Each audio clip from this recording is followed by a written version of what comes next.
Make room, Earthling! We're moving the other planets in our solar system into our planetary neck of the woods.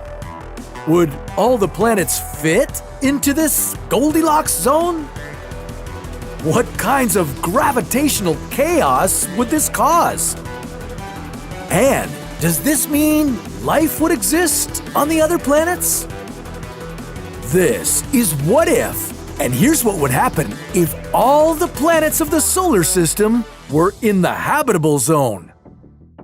Liquid water is a key ingredient for life, and in our solar system, Earth is the only planet with liquid water on its surface. That's because our planet is located in the habitable zone of our Sun, also known as the Goldilocks Zone. And the conditions here are just right. Any closer and water would boil away. Any further, it would freeze. The size of this area depends on how hot or cool a star is. Scientists have discovered 4,000 exoplanets within habitable zones, but only 24 of them might be able to support life. In our solar system, this zone is within a range of 0.9 to 1.2 astronomical units from the Sun. So, if we parked all the other planets within this 45 million kilometer patch of real estate, could we kickstart extraterrestrial life?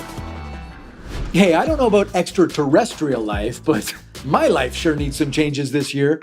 Did you know that 80% of New Year's resolutions are abandoned in the first 2 months? Well, that won't happen to me because I'm now using Fabulous. Fabulous is an award-winning app that breaks down healthy habits into small tasks that I can easily achieve. Whether I want to work out more, increase productivity, or find time to read, Fabulous helps create routines for habits meant to change behavior and keep you motivated throughout your life. There's no shortcut here, just a fabulous and proven way to begin your guided journey to success. And if you still think you don't know where to start, Fabulous has you covered. They offer guided habit tracking with daily coaching sessions to help you get your day started and unwind in the evening. You're never on this path alone, and the first 100 people who visit the link below will get 25% off a premium subscription. So begin your new routine today and visit thefab.co/whatif. Take advantage of this offer and start creating healthy habits to make your resolutions last all year. As you're about to see, changing your life is one thing, but making life from nothing? That might be even tougher. With 8 planets to squeeze in the Goldilocks zone, you'd need to get creative. The last thing you'd want to do would be disrupt the conditions for life on Earth, right? Well, to start this scenario off, you'd need to move Mercury to the innermost portion of the habitable zone. At around 0.9 astronomical units, that would be more than twice as far away from the Sun as Mercury orbits now.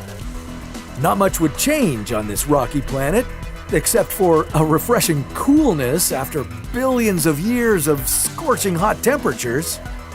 Venus already orbits relatively close to the habitable zone at 0.72 astronomical units. When our Sun was a young star and dimmer, Venus was essentially located in the habitable zone. It could even have had conditions for life, with a shallow ocean of its own. But as the Sun got hotter, that Goldilocks zone was pushed further back.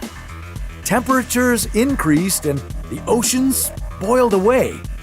Maybe relocating Venus to a cooler spot away from the Sun could make it habitable once again. Now, it would be time to do some calculating. You've got 5 more planets to squeeze in. It could be a good idea to make sure all the planets are an equal distance apart. With our narrow Goldilocks zone, you could place each planet 6.5 million kilometers from each other. That would be equal to about 30 times the distance between the Earth and the Moon.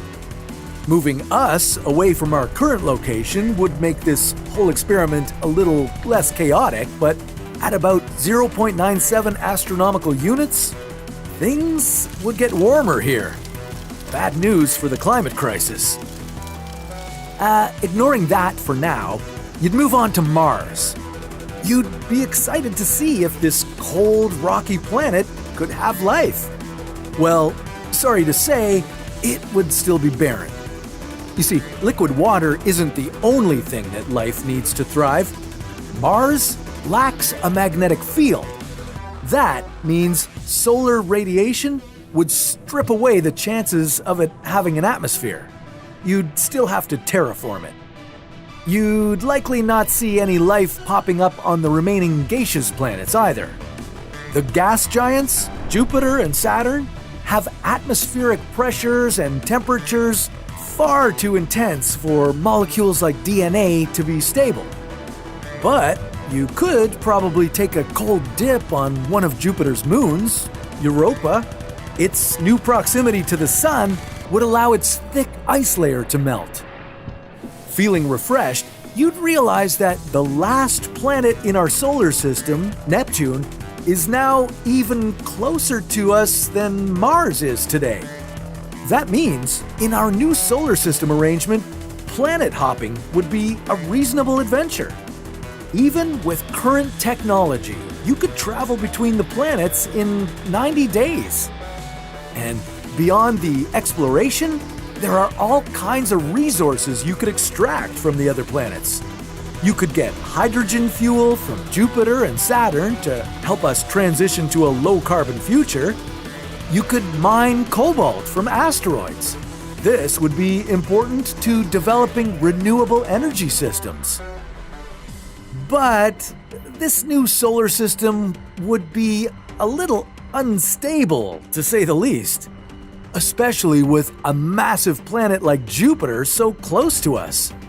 It has 2.5 times the mass of all the other planets in our solar system combined. Scientific reports indicate a star similar to our Sun could have 6 Earth-sized planets within its habitable zone.